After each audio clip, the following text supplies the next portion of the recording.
Assalamualaikum warahmatullahi wabarakatuh. Selamat pagi, teman-teman. Kita sambut ya. Podcast pagi Sukses for You edisi bonus ini. Karena biasanya kita di Senin sampai Rabu. Karena ada case khusus, kita lanjut ini. King, monitor. Halo, selamat pagi semuanya. Waduh, melontok nih ke suara ini.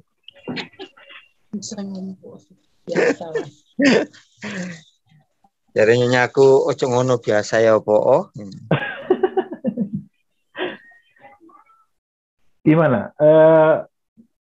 Sempat di setiap kegiatan itu di review nggak? Kira-kira ini dalam mode desire, willingness, atau intention? Oh ya, ini kurang willingness. Wih, nang willingness itu. Gue belum. Cek anu nih apa? Hasrat. The desire kan. Masih karep ini. Bang Aswar? Halo. Halo Bang, iki pagi Bang. Piye. Iya Bang, kan hari Senin kan yo. Senin kan bagus akun kan. Seneng bisa tutup poin terus setiap hari. Kan? Jadi kan siang udah pulang kan. Mungkin di satu Jadi terus besoknya Bang, itu tepar Bang langsung Bang. Maksudnya tepar? Besoknya tepar, kepala pusing, dengkul kayak kocak gitu kan. Kayak apa? Tepar wis.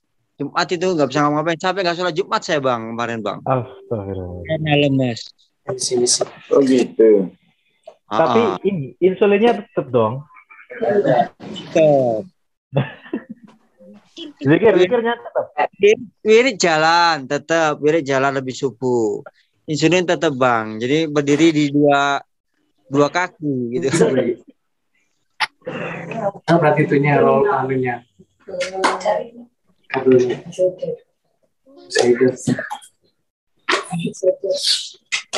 Oke. Download.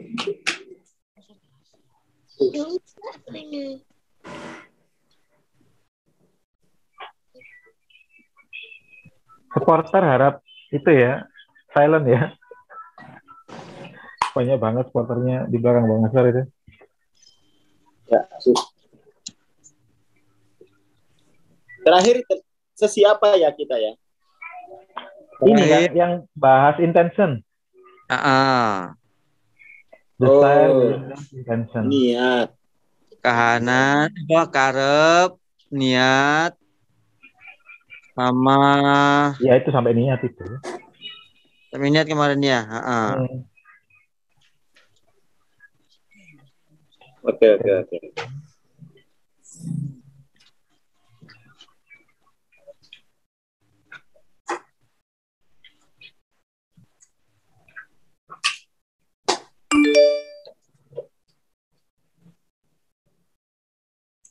Sadar intensi itu kayak putus asa. Nggak sadar intensi. Iya.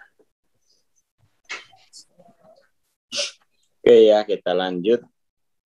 Ya, terakhir bahas soal desire, willingness sama intention. Dimakan. Sekarang kita lanjut yang intention ya.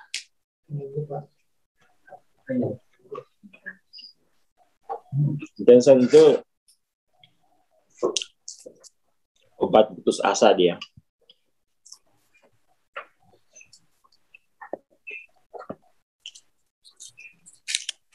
Kita lihat ya, kenapa orang bisa putus asa.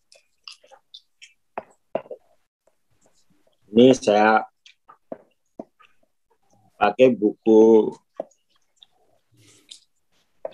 TLOC tapi yang versi bahasa Inggrisnya. Teman-teman ini apa namanya?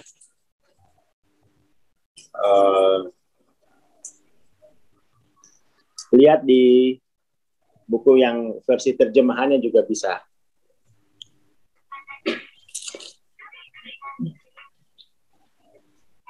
Jadi orang itu bisa putus asa karena satu, mengalami pengabaian. Jadi pengabaian, kemudian indiferen itu perasaan Jadi misalnya gini, saya di teman-teman gitu ya, saya merasa kok mereka terlalu pintar lah untuk saya ini. Itu indiferen, merasa beda kasta. Indiferen itu bukan rendah diri, perasaan ya mereka terlalu pintar untuk saya, perasaan nggak cocok. Kayaknya saya salah masuk deh. Beda golongan ya, beda kasta. Ada perasaan itu. Kayaknya saya salah tempat deh.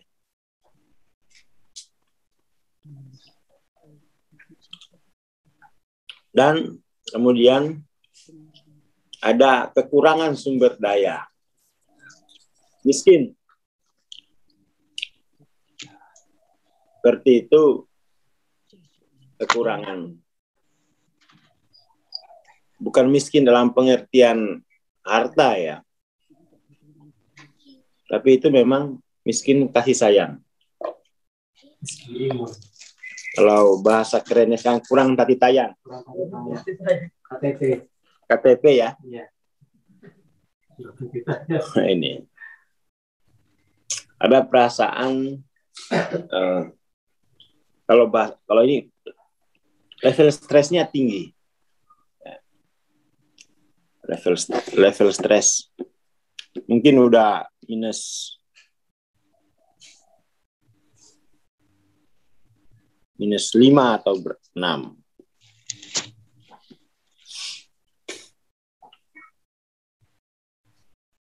Seperti itu. Makanya dengan intention kita bisa melampaui ketiga-tiganya ini.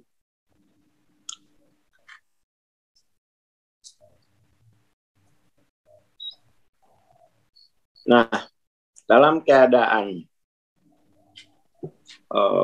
putus asa ya. Jadi King yang mana kira-kira yang dari 3 ini? Iya. Putus asa, Master. Enggak, ya cirinya yang mana? Apa merasa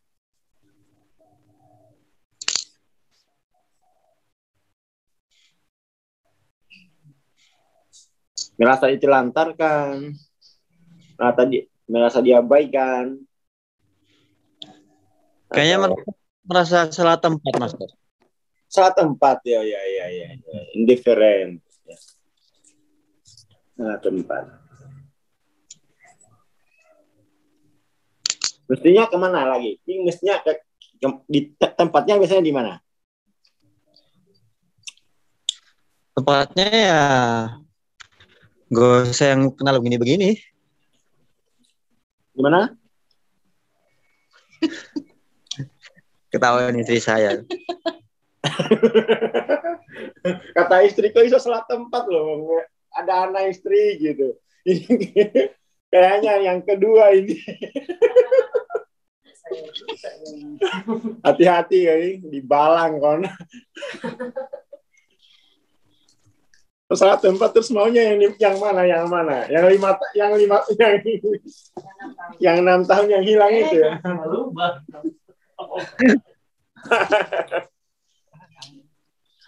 Allah.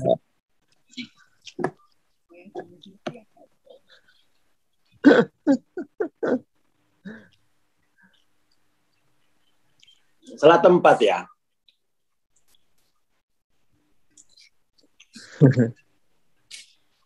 Salah tempat tadi.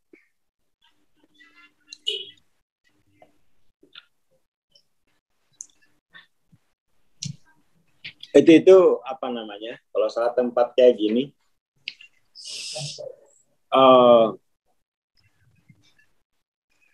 apa ya? Ibaratnya itu pemikirannya tidak injak bumi gitu. Pemikirannya terlalu mensurga, tidak membumi.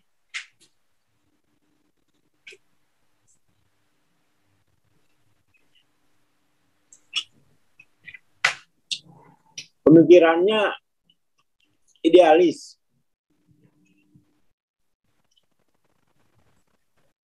Pemikirannya idealis.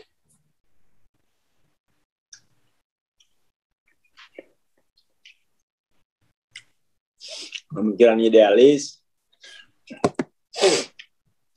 tidak apa ya? Kalau bahasanya tidak grounded ya. Cara berpikirnya tidak grounded. Kalau jadi pejabat ini King ini nggak merayat. Aduh. Ya mungkin apa ya? Parlente.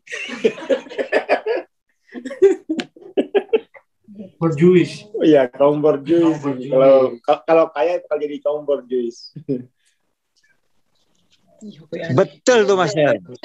Betul. Betul itu. Ya ya.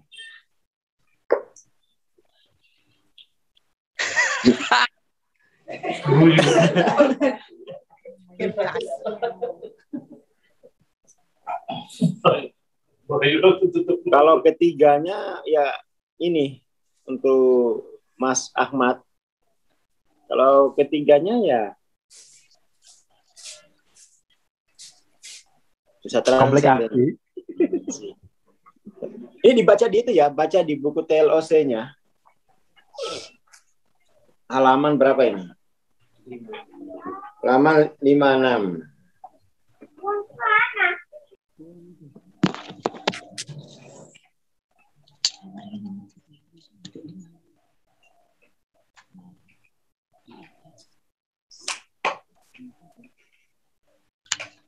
Jadi indifferent ini apa ya?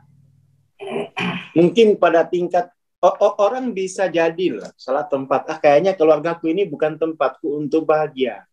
Saya bahagianya ke diskotik misalnya. Saya bahagianya di sana gitu, bukan di sini. Jangan tuh King merasa bahwa rumahnya ini udah semi-semi setengah neraka. Surganya di sono gitu ya. Surganya di Citraland. Ya kan? Sehingga kemudian tuh kalau begitu itu nanti ya cenderung tidak peduli dengan yang di sekitar situ. Ini bukan surga kok. Nanti ya rumah ditinggalin ya karena nggak ideal ya. Karena nggak ideal. Itu indifferent. Itu nanti ya imbasnya itu tadi.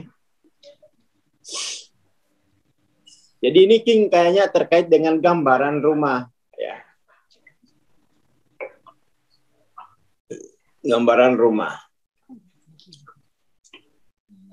Indifferent. Tidak apa ya. Kalau di sini tidak peduli tapi ya tidak ini. Tidak peduli itu enggak mau apa ya. Ya enggak grounded lah hal-hal. King kalau di rumah bahagia enggak? Ayo ngomong. Kata istri, ayo ngomong. Bahagia lah. Ya Bang. Bang. Sambil ditenggor itu. Bahagia lah Bang. Gimana? Bahagia. Kalau di rumah ya, Bang. Kalau rumah kayak gitu kan. Kok sesak? Kok nggak ada suara ini? bahagia. Bahagia. Bahagia. Banget. Bahagia banget. Ya, ya. Oh, misalnya. Ya. Oke ya. Ambil di balang apa yang ngomong nggak bahagia. Bahagia sama ngempet. Gitu ya. Jadi hati-hati dengan indifferent ini, repot ini ya. Merasa salah tempat loh. Makanya nggak betah di rumah misalnya ya. Ada nggak di sini yang nggak betah di rumah? Kalau saya dulu nggak betah di kantor, ke kafe aja. Kayaknya kok saya salah tempat ya. Akhirnya saya mikir, apa ya yang kurang di rumah. Akhirnya itu saya beli rak buku, saya isi buku-buku bagus lah. Jadi nggak salah tempat lagi ya. Lama saya merasa salah tempat. Merasa indifferent di kantor PCI itu. Hampir setahun lebih. Setahun lebih. Saya itu waktunya kalau nggak ke hotel ya di kafe tiap hari. Terus saja setahun gitu, tiap hari. Sekarang nggak pernah lagi. Karena saya lihat kenapa ya, saya mengalami indifferent gitu ya. Rasa salah tempat. Pinginnya pulang ke Jakarta. Oh ternyata sini belum ada bukunya. Belum ada buku. Seperti itu. Ya teman-teman yang lain ya. Teman-teman yang lain yang nggak betah di rumah gitu ya.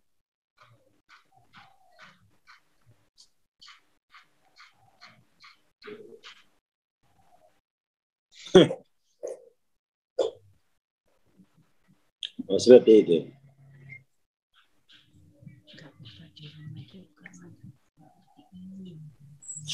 Ya, oke ya.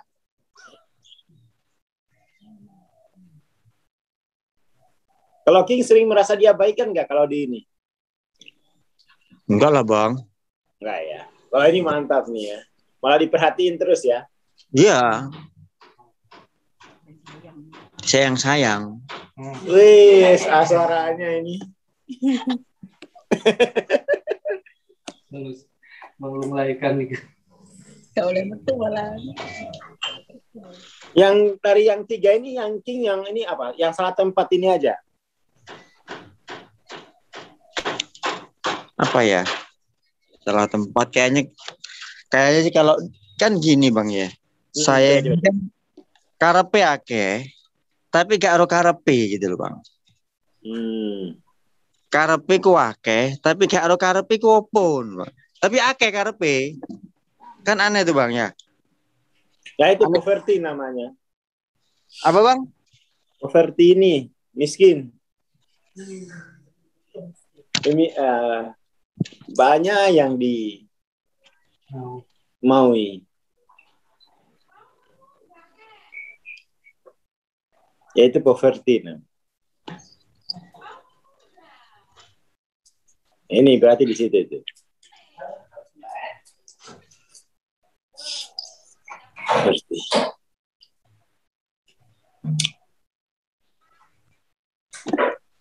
Seperti itu.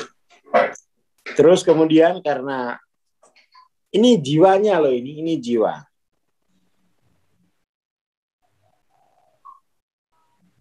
Dengan begitu itu dunia dan masa depan tuh nampak suram ya. Kalau bahasanya orang Betawi madesu.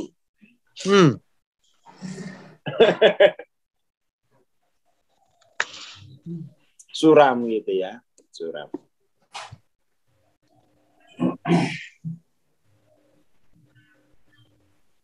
Dan penyakit itu jadi apa namanya?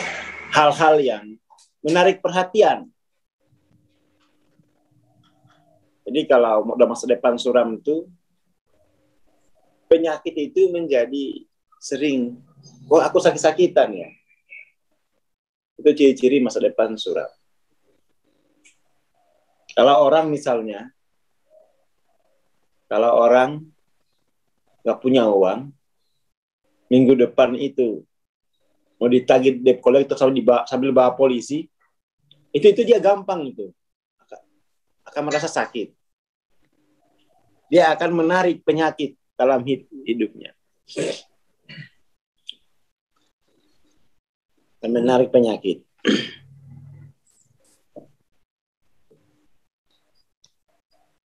Menarik penyakit.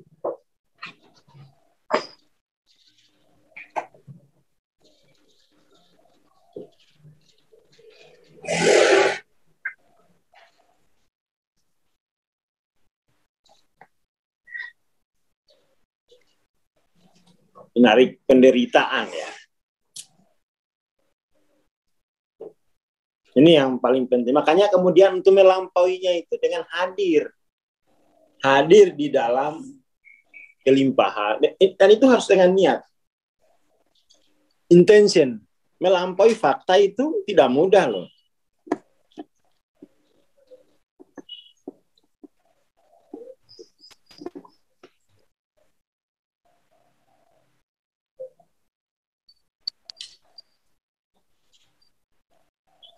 Melampaui fakta itu tidak mudah. Hanya dengan intention.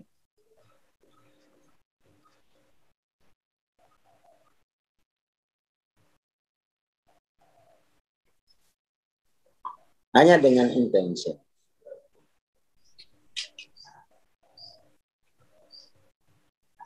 Jadi orang yang mengalami putus asa itu, obatnya hanya satu. Intention. Nah itu masalahnya itu apa? Intention itu kan untuk gerak kehadiran ya. Nah itu saya nggak ngerti apakah yang dengar ini sudah paham itu intention itu atau gimana.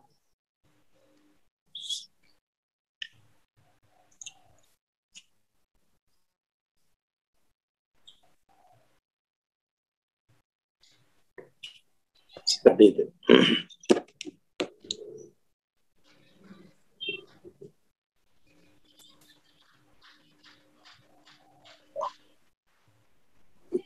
Seperti itu.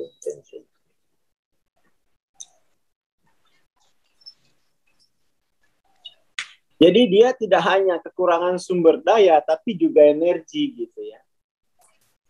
Poverty itu ya kekurangan sumber daya dan energi.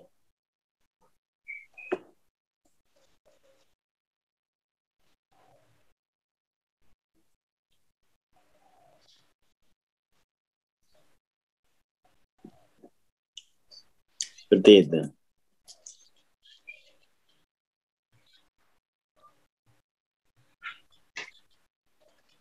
Nah, ini secara linier, ini energi harus disuplai ya. Harus disuplai dari luar. Tapi kalau orang spiritual harusnya enggak perlu. Karena sumber kelimpahan itu dalam dirinya. Tapi untuk mampu hadir ya di dalam kelimpahan dalam diri itu kan mesti berilmu dia. Mesti berilmu. Yes, saya paling banyak mengalami ngelokro ini. Apa itu kan bahasa Jawanya ngelokro itu. Ya putus asa. Mana sih orang Jawa nggak tahu ngelokro.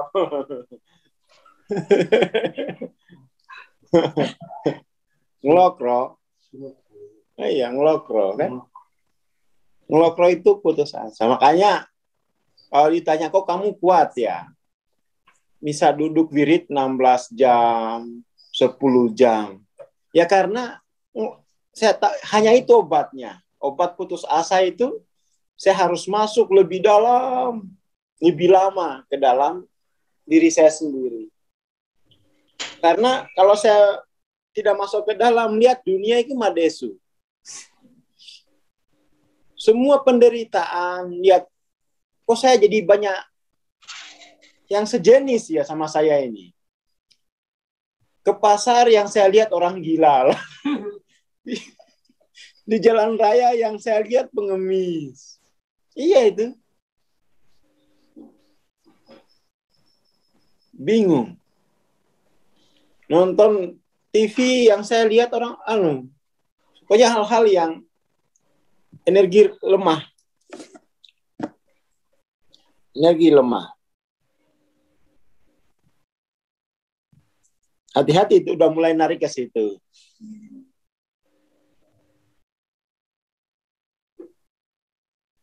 Mulai ada attention ya. Jadi dia sangat kuat awareness-nya pada hal-hal yang penderitaan. Kuat sekali awareness-nya. Sangat kuat perhatiannya pada hal-hal menderita.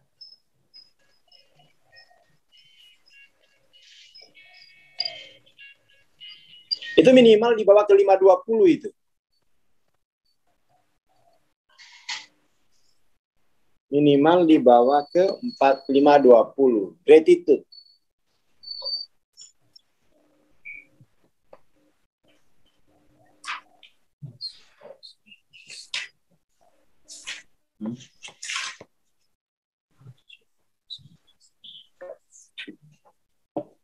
Gratitude.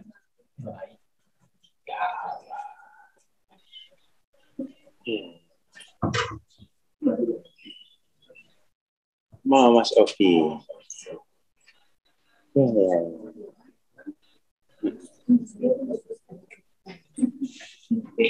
Gitu ya. Jadi saya kira hampir ini ya, hampir seluruh sebagian besar lah. Sebagian besar masyarakat itu melihat masa depan itu dengan keputusasaan.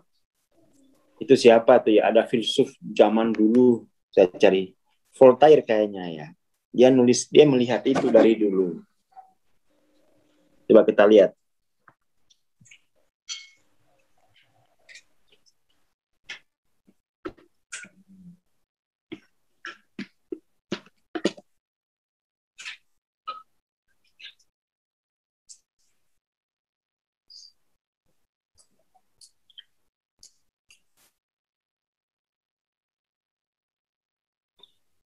Saya pernah baca itu bahwa sebagian besar masyarakat itu melihat masa depan tuh dengan keputusasaan. Ya orang Betawi bilang madesu itu.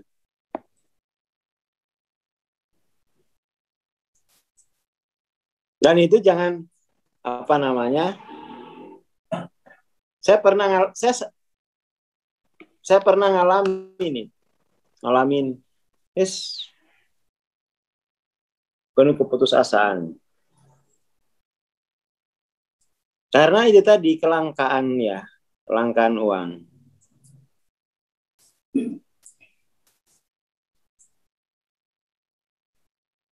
Sakit, kok aku sakit-sakitan ya, itu mesti jatuh keputus asa.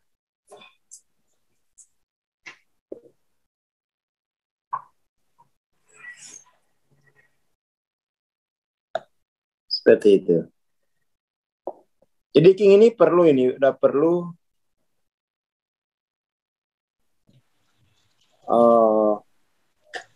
mempelajari lebih dalam psikologi orang-orang yang putus asa. Dan atau ya dibaca lagi ya yang apati itu buku TLOC. Dibaca lagi. Saya dulu itu membaca ya Voltaire ini. Tapi kok nggak nemu di sini, ada bukunya. Awalnya sih saya merasa apa iya saya putus asa melihat masa depan.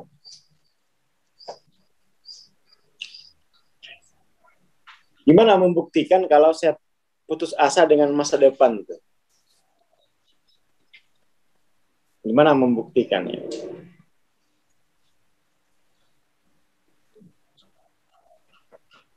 Sampai akhirnya saya nemu, oh ya, benar saya putus asa. Ciri putus asa itu nggak mau lagi merencanakan apapun. Nggak ada willing mandek. Ciri putus asa itu nggak ada kemajuan. Nggak ada kemajuan. Nggak ada kemajuan sama sekali. Sudah berapa tahun nggak ada kemajuan. Tapi itu putus asa itu saya membayangkan diri saya itu udah nggak enakan. Nah, itu saat ini. Yang masa depan itu udah apa namanya? Kalau salah satu guru finansial itu, kalau penghasilanmu atau keuanganmu nggak berubah selama 6 bulan terakhir, kamu itu udah mulai putus asa dengan finansial gitu. Nggak ada kemajuan gitu. Nggak ada kemajuan.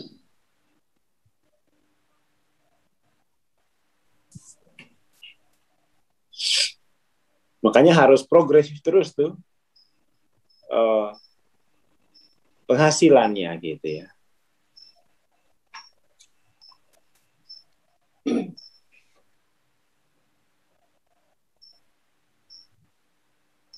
Jadi tidak ada kemauan untuk hidup.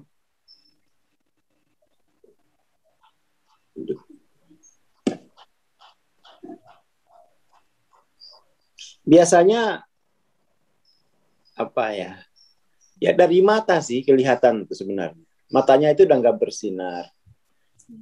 Kalau on cam itu udah nggak berani.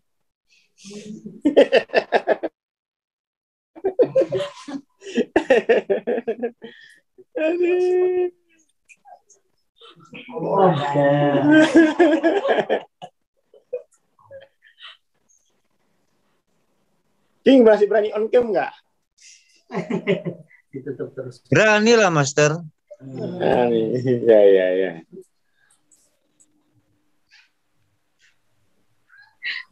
Oke, ada suara. Ganteng, bisa dunia tuh. Ya itu King, kata apa Mas Daniel pas on cam langsung ada suara, ganteng, review saldonya dong.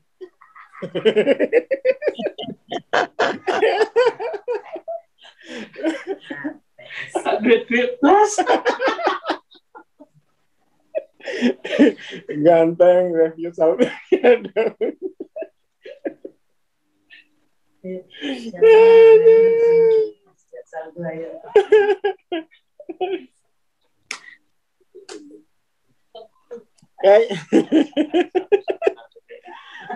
Dan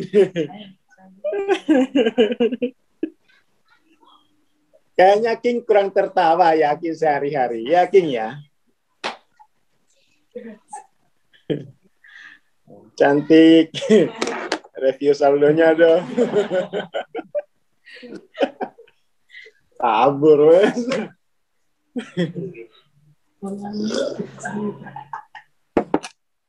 Ini mendingan live di grup.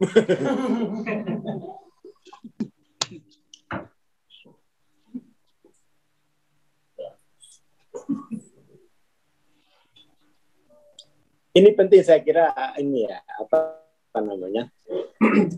Penting kita mempelajari psikologi apati, sangat penting, jangan ya, sangat penting. Apalagi misalnya yang sudah 3 tahun penghasilan itu aja, nggak nambah.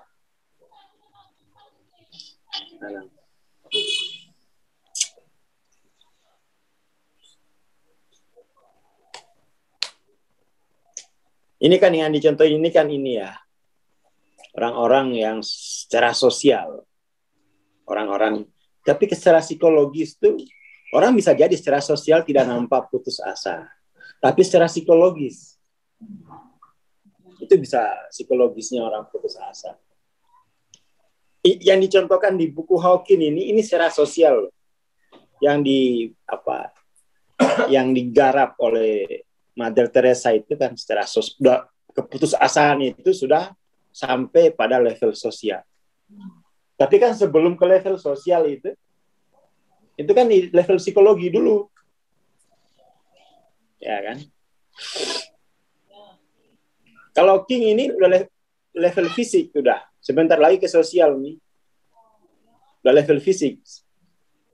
Kan dari spiritual, psikologis, fisik, lalu sosial.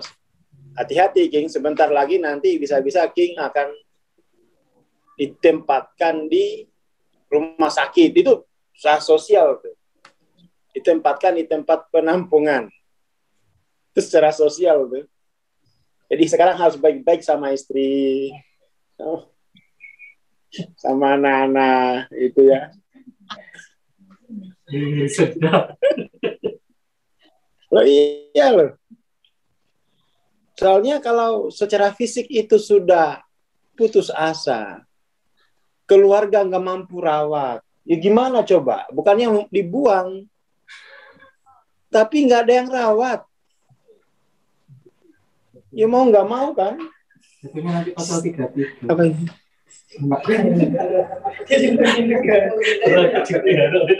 Saya sering loh.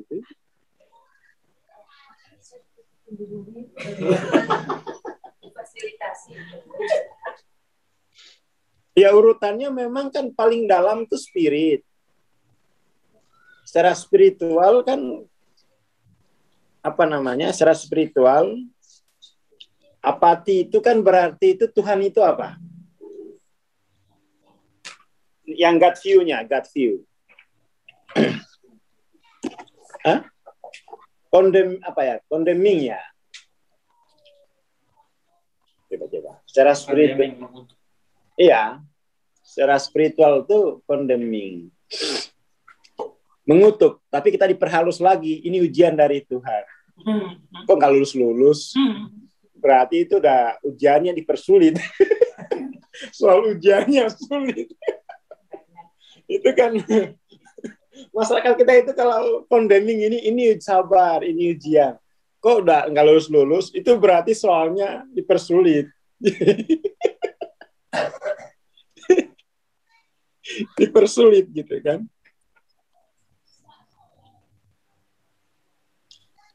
Kalau dikasih ujian terus tuh sama saya dikutuk, kok nggak ada selebrasinya ini? Kok isinya, kok nggak ada studi turnya ini? Kok ujian?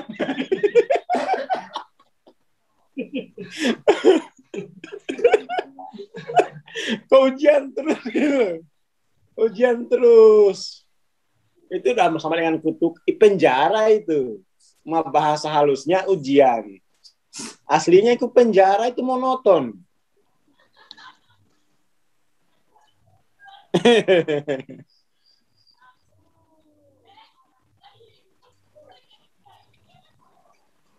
Jadi itu kalau dikasih ujian terus tuh udah hukuman itu. Coba bayangkan kita tiap sekolah dikasih ujian terus. Ya nggak akan sempat belajar itu.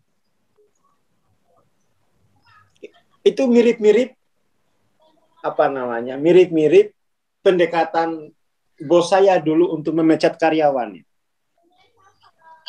Karyawannya ini baik, tapi nggak punya prestasi. Sama bos saya itu ditempatkan di showroom-showroom yang nggak ada omsetnya.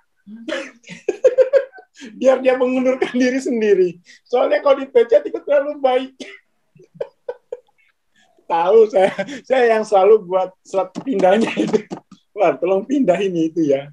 Kamu udah tahu kan maksud saya, cariin showroom yang omsetnya nggak ada sehingga dia nggak betah. Ya judulnya itu ya Killing Me Softly. Killing Me Softly. Coba diputarin lagu ya, Killing Me Softly. Bengek. Nah itu kutukan tuh gitu, condemning itu kira-kira gitulah. Saya selama kerja itu jadi bos jangan masa sih bos.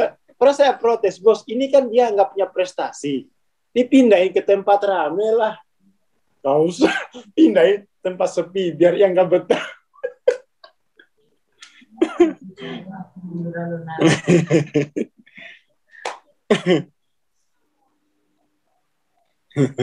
Ya Mas Yami, putarin Killing So Please. Hampir.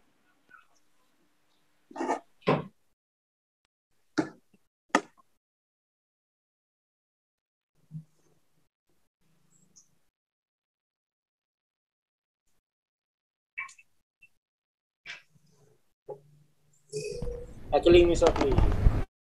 Oke, sampun.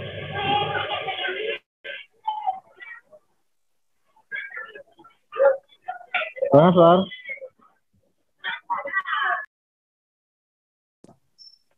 Halo.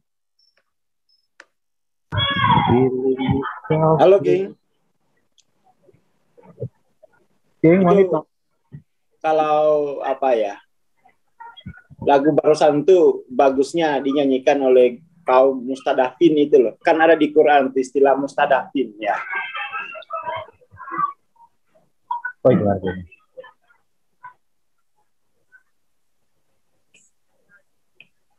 King, mic-nya dihidupin, King. Mic-nya ditutup, King, nggak usah. Iya, jadi Ya, ini Apa? apa namanya ya, kaum lagu-lagu barusan tuh ya masuk lagunya kaum mustadafin lah. Perasaannya kaum mustadafin tuh apa ya, lemah, termarginalkan gitu ya.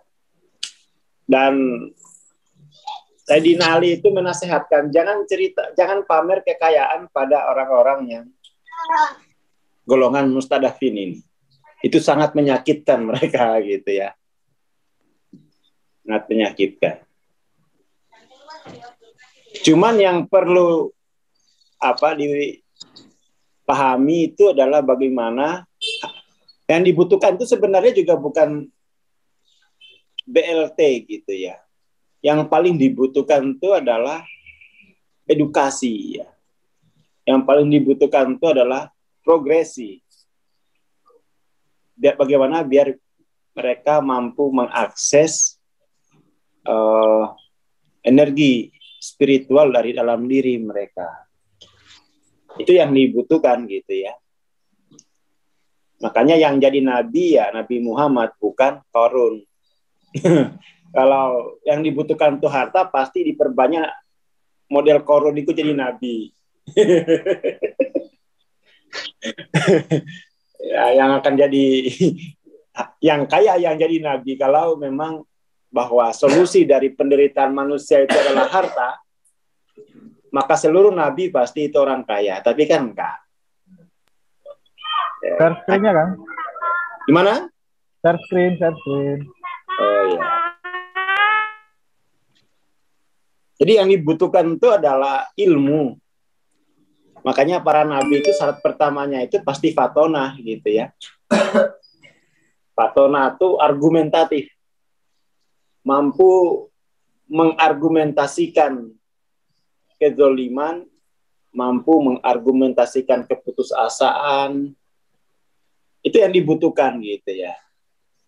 Persoalannya adalah kembali lagi ke persoalan klasik kita. Agama itu penyebaran apa ya? Sekarang ini terutama. Sekarang ini kemudian tuh orang masyarakat dia dibawa ke dalam suatu kondisi dia harus reseptif, tidak argumentatif. Sampai kok bisa itu orang belajar hal-hal yang filosofis itu dianggap sesat itu loh.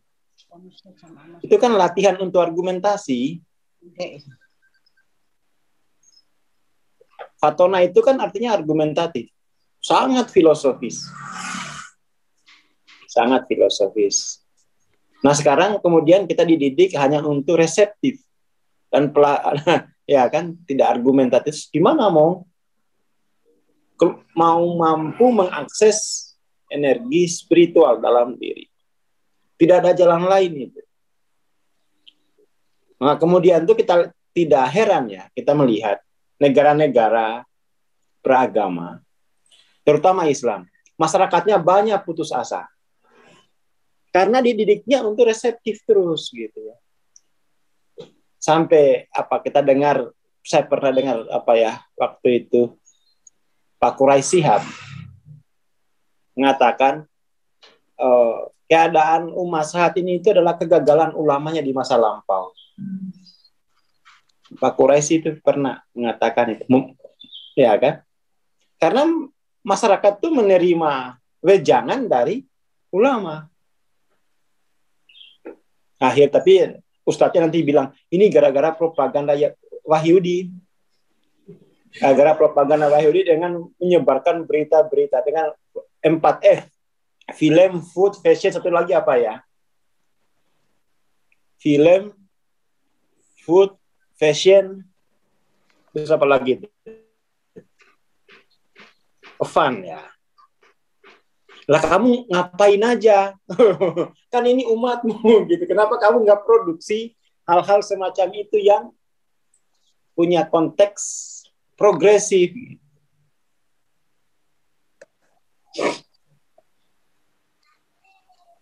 Begitu kan? Jadi ini saya kira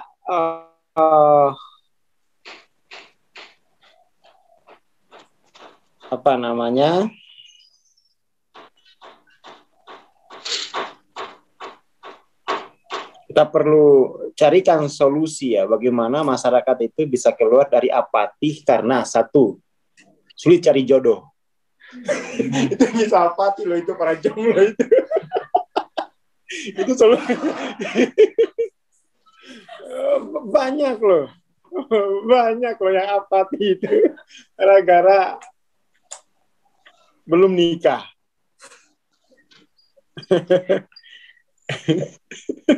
Yang kedua tuh solusi bagaimana tuh masyarakat biar punya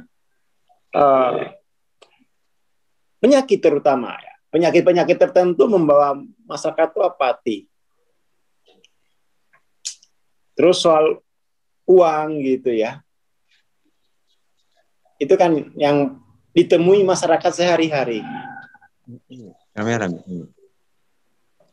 Ya contoh saya Bang, ngapain contoh Bang Gianto?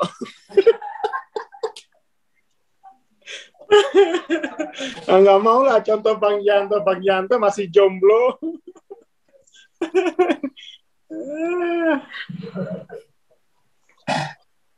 Oh contohnya Bang Gianto, promosi. Iklan ini Bang Gianto loh. Ini Bang Gianto masih jomblo loh ya. Promosi. Untuk sementara belum dibuka diskon. Masih harga penuh.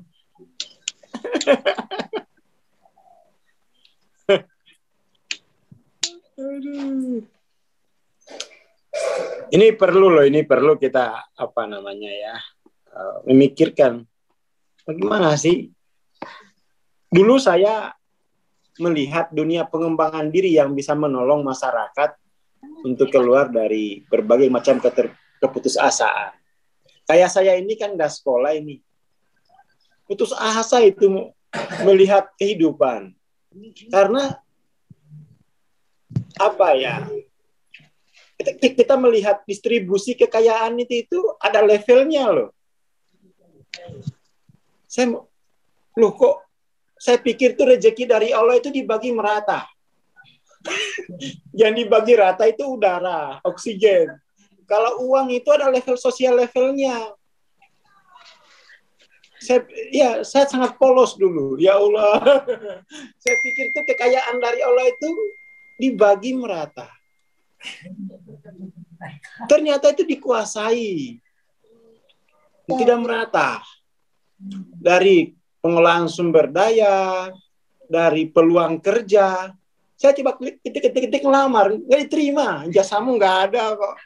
Saya baru sadar rezeki Allah nggak dibagi rata di muka bumi. Lo dibagi rata gimana? Saya nganggur loh. Saya baru sadar. Jadi jangan terlalu polos-polos amat ya. Makanya saya wanti-wanti, jangan sering-sering bilang rezeki itu di tangan Allah. Iya, di tangan Allah. Tapi di sosial itu itu ada pada level sosialmu. Itu wilayah pilihan gitu ya. Jangan terlalu polos, jangan terlalu kemakan membaca ayat yang tidak yang penafsirannya itu kan bisa jadi ayat teologis. Kita pahami secara sosiologis ya keliru kita baca ayat. Ayat-ayat teologis kok dipahami sosiologis. Kayak teman saya itu cerai. Cerita ke saya kira bang ngikutin ini, katanya menikahlah dan kamu akan kaya. Yang ada itu menikah dan kartu kredit tambah banyak. Yang kaya malah bang katanya. Kok saya yang menikah, yang kaya malah rentenir. Gimana ini, apa salah hadis atau gimana ini? Bukan salah hadis, kamu salah konteks.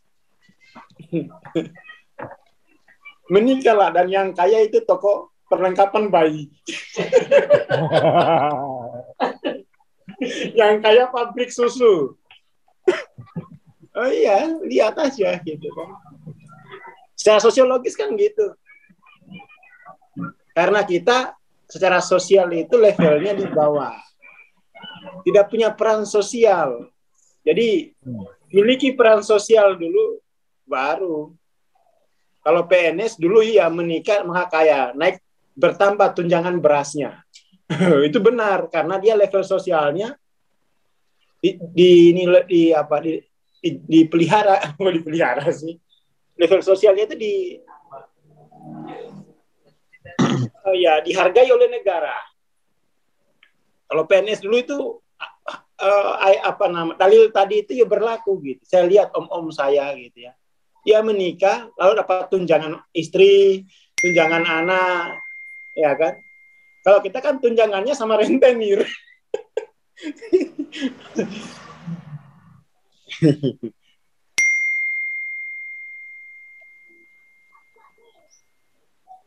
Ya itu. Jadi kayaknya ini kita perlu banyak ngaji ayat-ayat putus asa ya. Dan ini memang untuk menghadapi kondisi keputusasaan ini dibutuhkan tuh jiwa dengan kualitas Mother Teresa itu.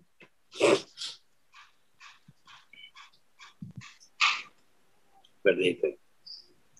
Saya kira itu dulu, nanti kita sambung besok pagi lagi, King ya. Siap, Bang. Sambung besok pagi lagi.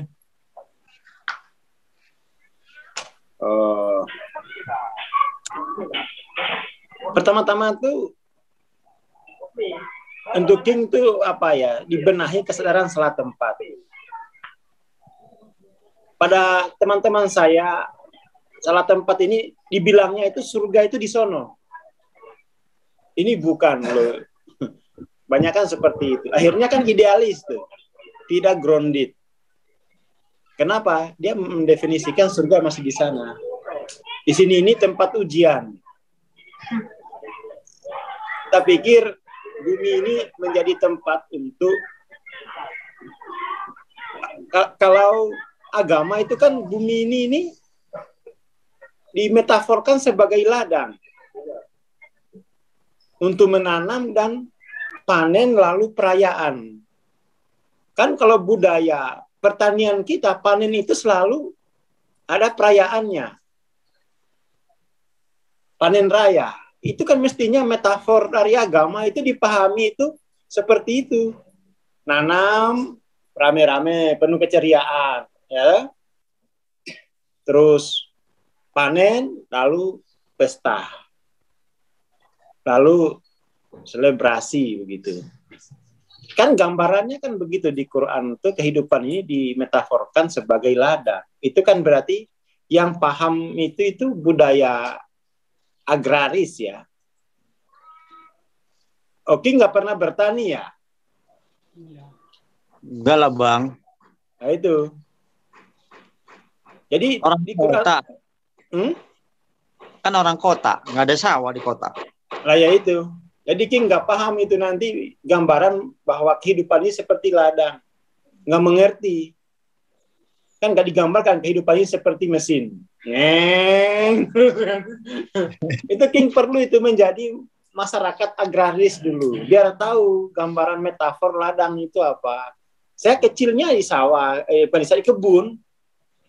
Keceriaannya itu, joy-nya itu tinggi loh. Kalau orang petani itu mau nanam, bareng-bareng mereka turun gitu ya.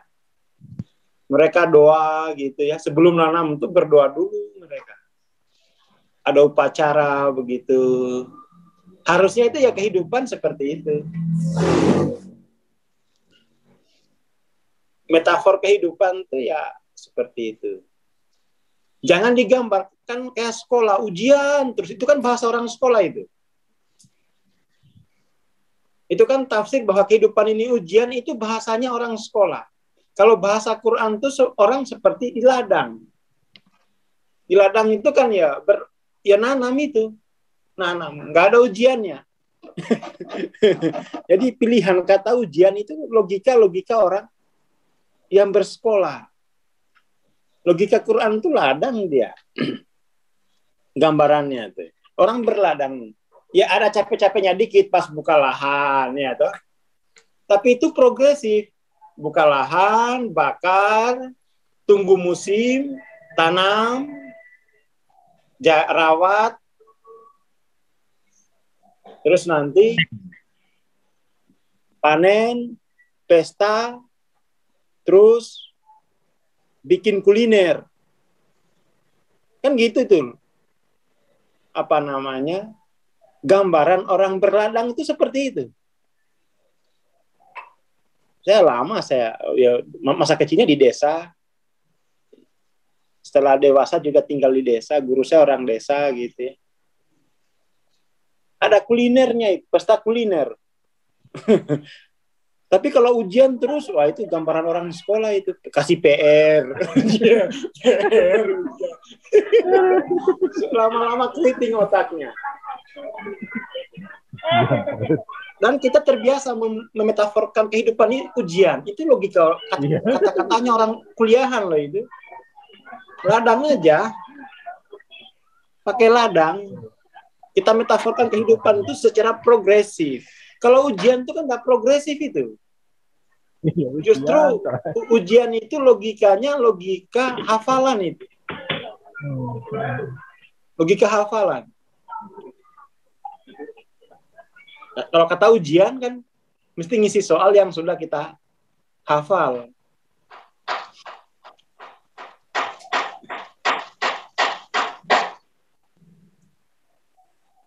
Oke ya. Kalau panen harga jatuh, itu bukan petani itu. Kalau petani itu tidak mau ngomong harga dia. Itu pasti pebisnis di bidang pertanian. Oke Mas Danang. Jadi kalau petani itu tidak mikirin harga jatuh, itu enggak. Yang mikirin harga itu pebisnis di bidang pertanian.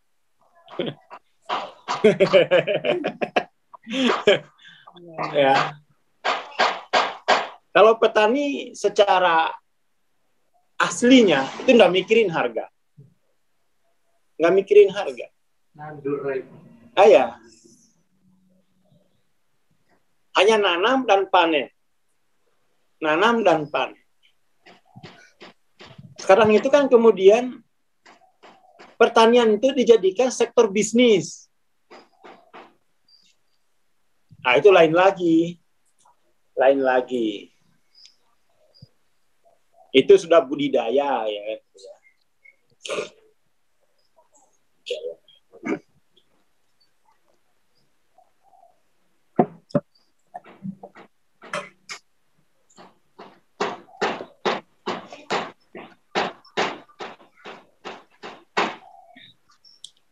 dulu ya pagi ini.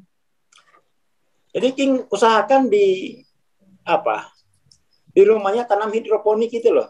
Tanam toge, ya. Toge, dari toge King bisa belajar bahwa pencerahan itu tidak hanya di jalan terang, tapi di tempat gelap. Toge itu kan tumbuh dalam gelap.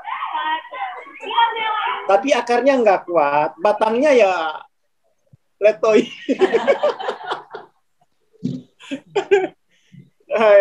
Ya minimal mulai bikin toge dulu. Bandingkan dengan Nanti sawit. ya nanti bikin ini ya. Dari situ kan kita lihat, oh kalau yang akarnya kuat itu pasti butuh proses, ya, toh? Dan butuh cahaya yang banyak.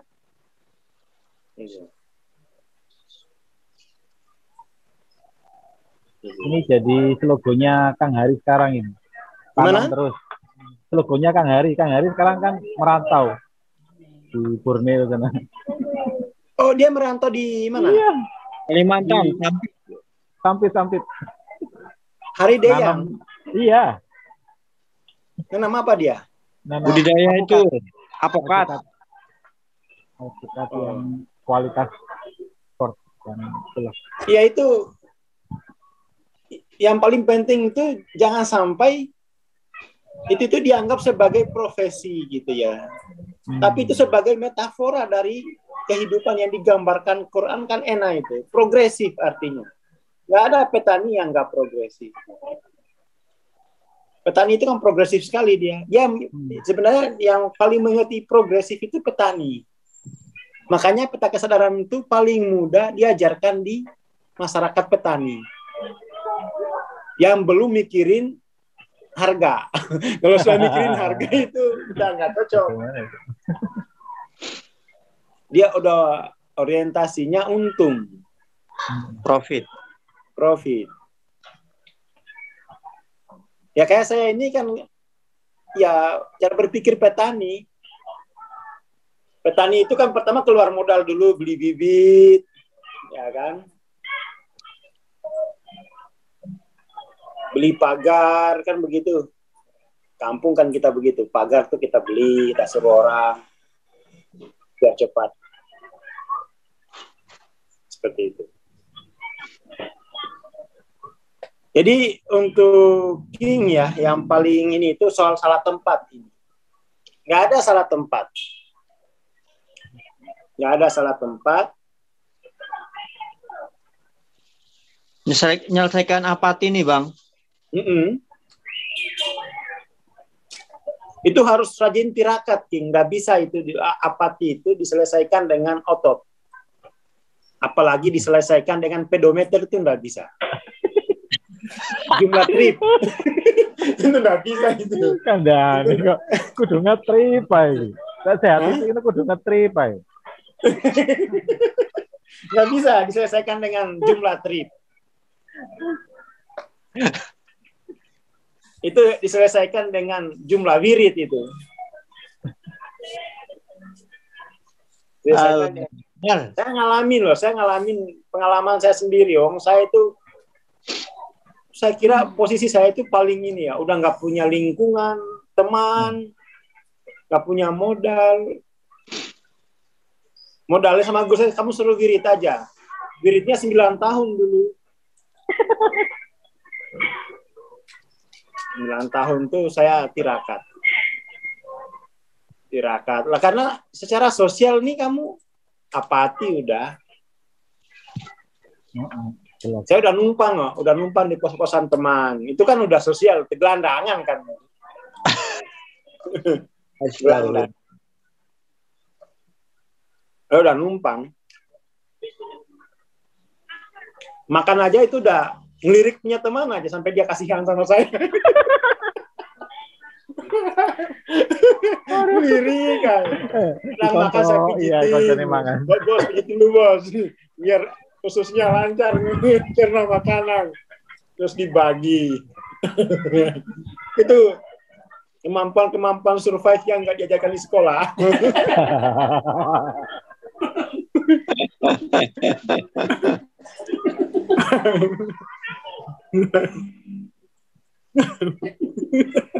Natural.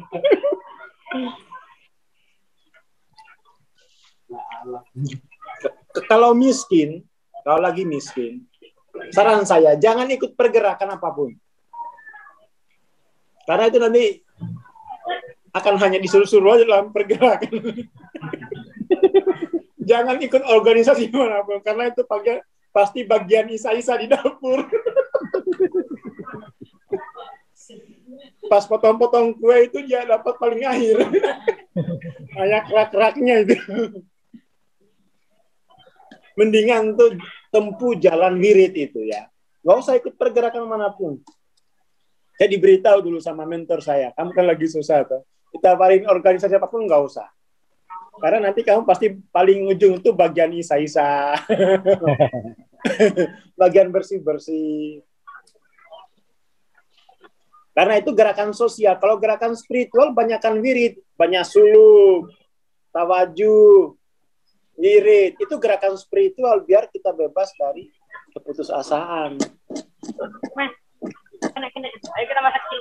Hanya itu yang bisa teologinya orang miskin itu harusnya tasawuf. Karena itu membebaskan jiwa dari apati. Kan kalau di Quran itu kan kalau kamu tertimpa, jadi orang apati ini statusnya tertimpa musibah ini. Mimpi buruk di level sosial. Ketindian ini. Jadi King itu mengalami ketindian di level sosial. Ketindian. Ini rawan untuk diajak kemana aja mau ini. Ketindian ini, ketindian. Belum bangkit dari tidur panjang secara sosiologis itu. Ya, belum bangkit. Nah itu teologinya mestinya ya, kalau kita timpa musibah, kita harus kembali ke Tuhan. Banyakin wirid, ambil jalur pemulihan spiritual dulu. Selamatkan diri sendiri dulu. Dulu saya gitu, udah. Itu ada argumentasinya gitu kan. Kan nggak mungkin saya nggak punya sekolah, nggak punya uang, masuk organisasi, jadi apa saya? Nggak akan bisa punya posisi di sana. Nggak akan bisa ikut merayakan potong kuenya. Tapi yang ada, tunggu sisanya. Ya itu pun kalau nggak dimakan kucing sisanya.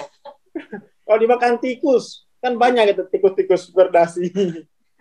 Jadi ingat, pasti saya nggak bisa nyanyi potong kuenya. Tunggu sisanya.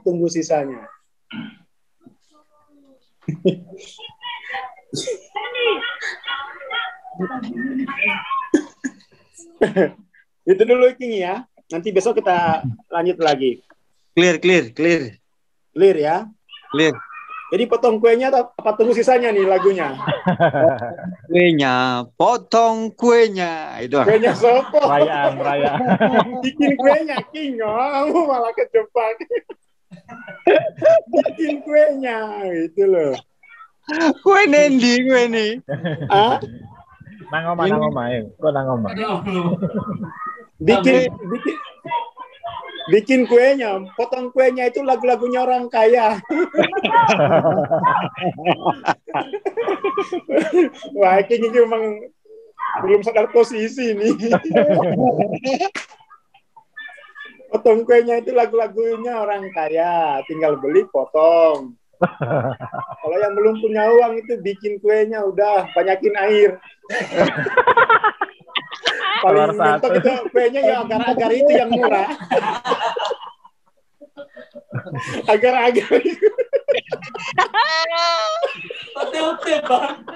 Oke, sampai ring. Kasih lele.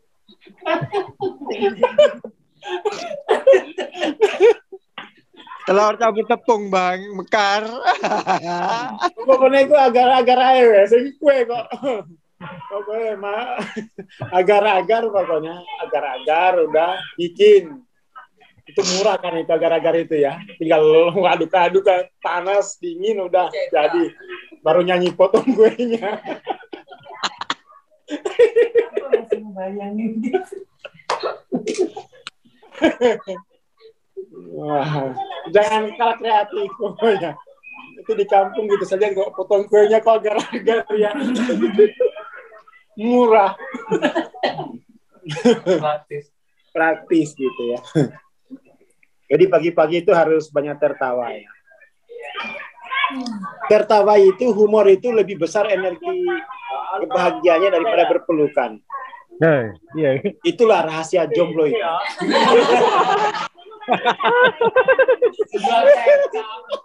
Tapi enakan berpelukan loh, Kang.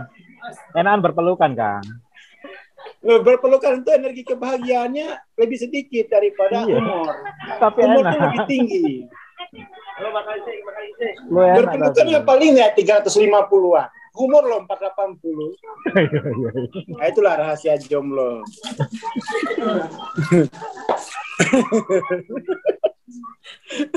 Tapi kalau jomblo nggak bisa humor, nerok. Jomblo, becumi, ayah. Nggak bisa humor gitu ya. Pasti rajin ikut CV itu, pengen tertawa juga.